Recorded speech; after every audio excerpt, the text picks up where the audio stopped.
2016 SSC panel বাতিল প্রসঙ্গে বুধবার রাজ্য পুলিশের এডিজি জাভেদ শামীম এবং কলকাতা পুলিশ কমিশনার মনোজ ভার্মাকে পাশে নিয়ে বুধবার সাংবাদিকদের মুখোমুখি হন মুখ্য সচিব। তিনি জানান, পশ্চিমবঙ্গ সরকার আপনাদের সঙ্গে আছে। এছাড়াও চাকরিহারা শিক্ষক শিক্ষিকারা যে পরিস্থিতির মধ্যে আছে সেটা সরকার বুঝতে পারছে বলেও জানান তিনি। সবাইকে অনুরোধ করেন যাতে শান্তি শৃঙ্খলা বজায় রেখে কাজ করা যায়।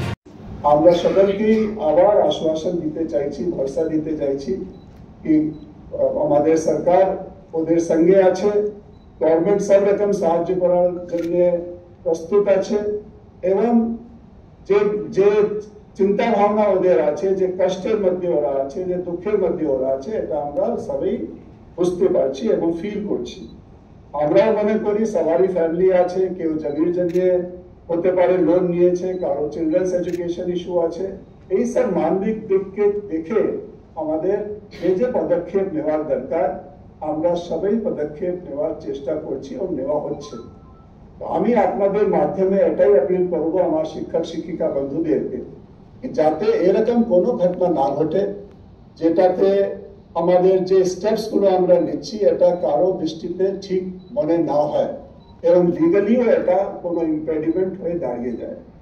সকলকেই অনুরোধ করা হবে যাতে শান্তি শৃঙ্খলা বজায় রেখে যেভাবে কাজ করছিলেন সেভাবেই কাজ করুক।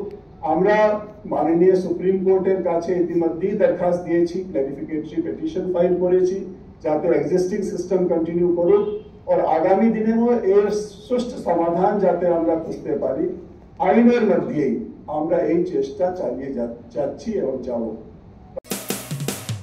মানুষের পাশে মানুষের সাথে আমরা আছি এই বাংলাতে। আপনারা দেখছেন সংবাদ শিরোনাম।